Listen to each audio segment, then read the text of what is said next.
¿cómo está Venezuela? Mal. Venezuela tiene 25 años mal. Venezuela realmente es un país que entró en crisis prácticamente apenas tomó el gobierno de Hugo Chávez. Chávez tomó el gobierno en el 98 y ya en el 2000 había manifestaciones, habían paros a nivel nacional, había crisis, y había mucho descontento a nivel nacional. Yo apenas estaba muy pequeña, pero recuerdo perfectamente las largas filas para cargar gasolina en el 2000 por un paro nacional de la industria petrolera.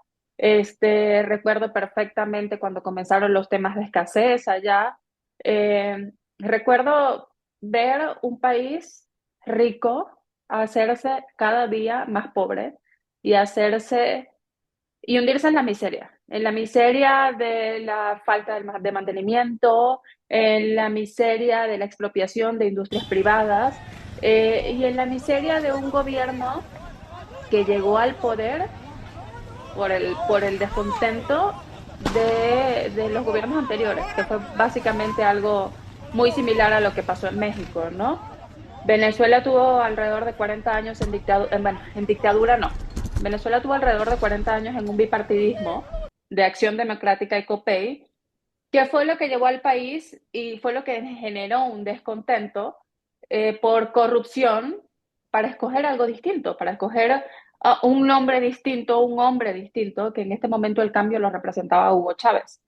Este, lo que no sabíamos o lo que no esperábamos, mucho sí, pero en medio del descontento fue como la cara y el nombre de la esperanza para un cambio en Venezuela y realmente cambió el país, pero no para bien, que era lo que esperábamos. O sea, fue un cambio que no demoró en hacerse ver, y es muy triste todo lo que está pasando y todo lo que ha pasado a lo largo de todo este tiempo, porque ya son 25 años y lo lamentable es que después de todo lo que ha pasado y después de lo destruido y después de todo lo que han hecho con Venezuela, rehacer o ponerlo nuevamente en funcionamiento es un poco complicado o bastante complicado.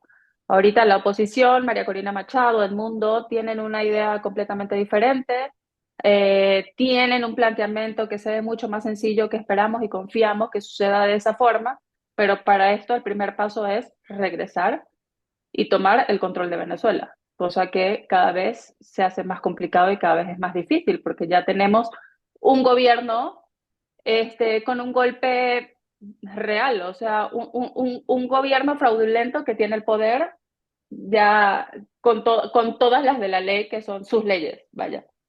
¿Qué apoyos internacionales tiene este gobierno fraudulento de Maduro? Todos los demás gobiernos fraudulentos y sociales o izquierdistas, que son gobiernos como Cuba, como Rusia, este tipo de gobiernos que realmente no representan para nada lo que queremos para Venezuela. China.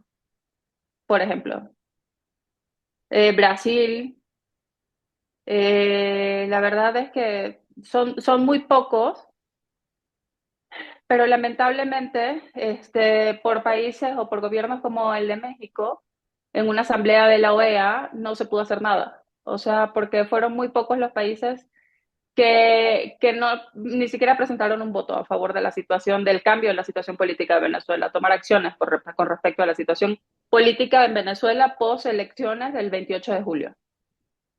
Usted nos dice que se necesita un cambio profundo, Es que, correcto. que María Corina y que Edmundo González se aproximan, pero que no tienen la perspectiva integral. ¿Cómo debiera ser ese cambio profundo?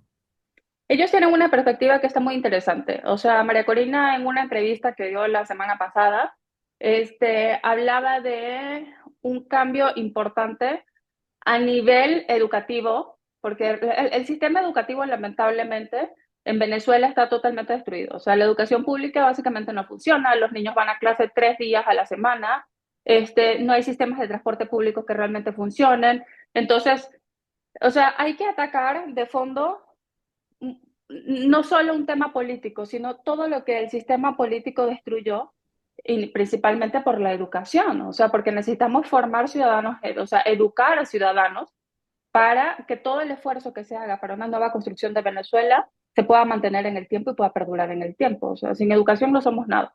Y esa fue una de las cosas y una de las principales cosas que destruyó este gobierno. Entonces ellos hablan de una vez que se tome el gobierno, lo primero, o sea, o que tomen el control, o que Edmundo tome posesión del gobierno y de las elecciones de la presidencia que ganó el 28 de julio, eh, reconstruir el sistema educativo a lo que venía siendo. O sea, la educación pública en Venezuela era una excelente educación, ¿no? Entonces, comenzar con la parte de educación, comenzar con el sistema de salud, con la seguridad social que no hay, pero se necesita muchísimo apoyo internacional, se necesita muchísima intervención internacional, inversión internacional para poder comenzar a fortalecer todos estos frentes, porque la deuda interna de Venezuela es enorme y porque Venezuela ahorita no tiene producción de ningún tipo. O sea, todas las industrias, petrolera, alimenticia, todo lo que Venezuela o lo que el gobierno de Venezuela pudo expropiar, lo expropió y nada funciona. O sea, en Venezuela no hay gasolina, en Venezuela no se producen casi alimentos, todo lo que se consume en Venezuela prácticamente es importado, en un país con un control de divisas como estaba Venezuela. Entonces, Venezuela es un país donde se gana en bolívares, pero se gasta en dólares. O sea, es realmente lamentable ver hacia atrás Ajá. y pensar que Venezuela, a pesar de gobiernos como los que tuvo anteriormente, que de partidos políticos como Acción Democrática y COPEI, era un país en el que tú podías ir a la farmacia y podías comprar lo que necesitabas. Era un país en el que podías ir al súper y podías comprar lo que necesitabas. Era un país en el que prendías tu carro y le echabas gasolina en la estación de servicio y podías cargar tus tanques si tenías el dinero. Ahorita ni eso se puede. Entonces, Y los alimentos para la familia. se consigue muy caro. Se consigue muy caro. La última vez que yo fui a Venezuela, los costos eran impresionantes, pero no, o sea, una persona que trabaje en Venezuela, que gane en bolívares, si no tiene una ayuda extranjera, es prácticamente imposible el nivel de vida que se tiene en Venezuela. Pero entiendo que el gobierno entrega como que ayudas sociales, como en México.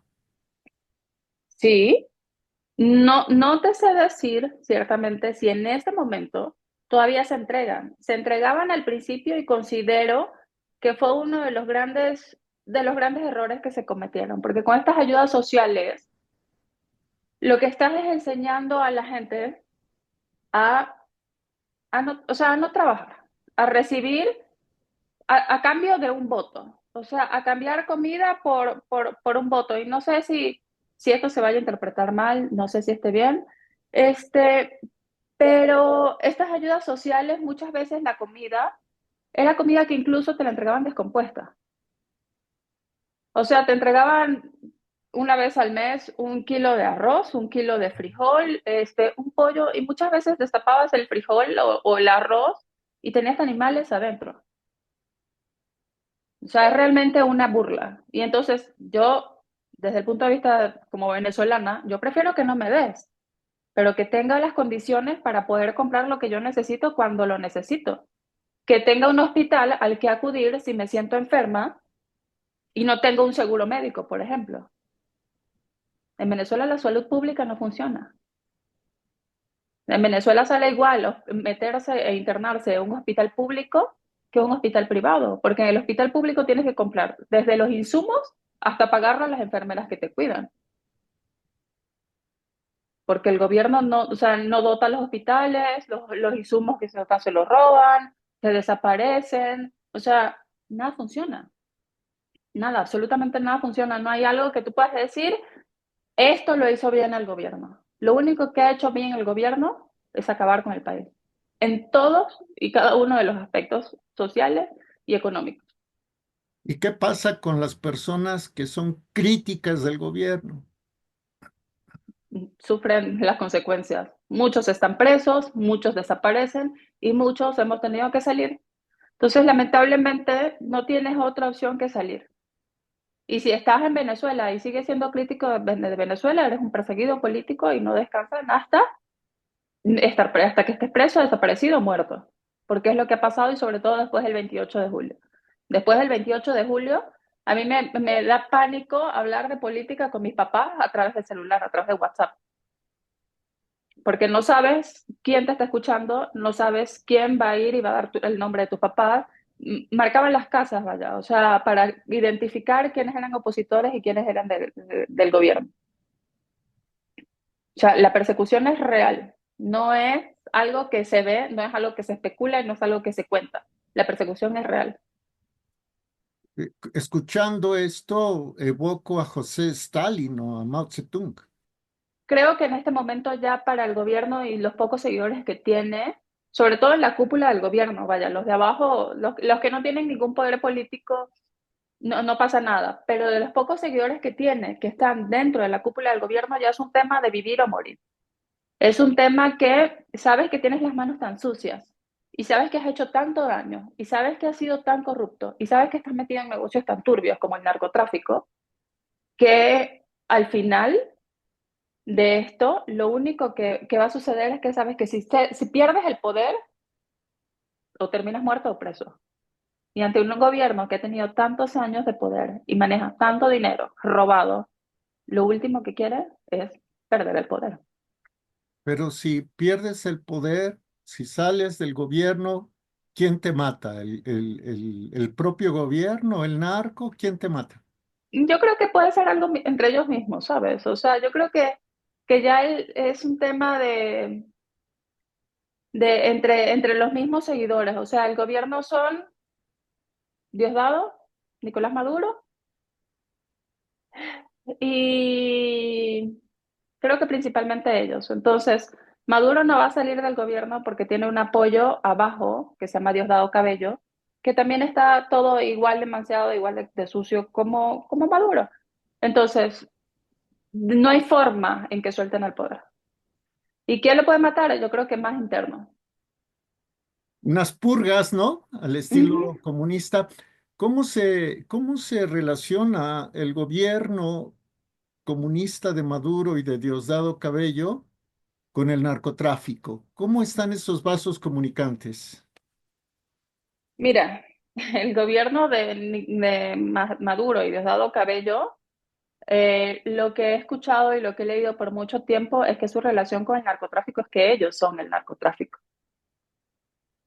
O sea, entiendo que hay un cártel que se llama el Cártel de los Soles, que está liderado por Diosdado Cabello y otros militares.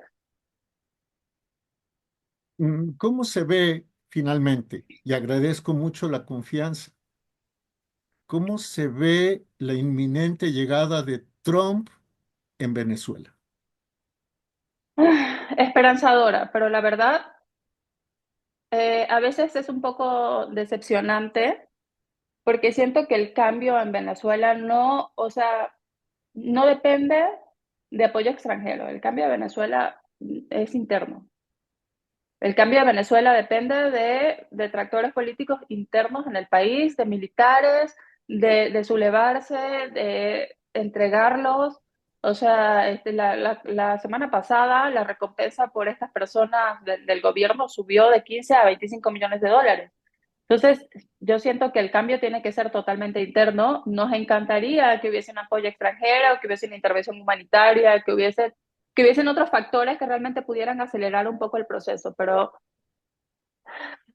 por lo que hemos visto durante los últimos 25 años, yo sigo pensando que el cambio es, y la libertad depende únicamente de los que están adentro. Yo sigo creyendo que va a cambiar, que este gobierno va a salir, que va a ser pronto, que no se, o sea, están creyendo que se lo están robando, pero al contrario, toda la prueba y toda la evidencia la tienen, se ha mostrado al mundo, son casi 9 millones de votos en contra, es muchísima gente, sin incluirnos a los que estamos afuera. Sin embargo, es un trabajo que toma tiempo. O sea, convencer a las personas que tienen que hacerlo es algo que toma tiempo. Eh, yo creo que estamos muy cerca, pero todavía falta trabajo interno. Todavía falta. Ujú. Muchas gracias por este testimonio. No, gracias a ti por el interés y de verdad que esperemos que sirva de algo y que llegue a quien tenga que llegar. Que así sea. Que así sea.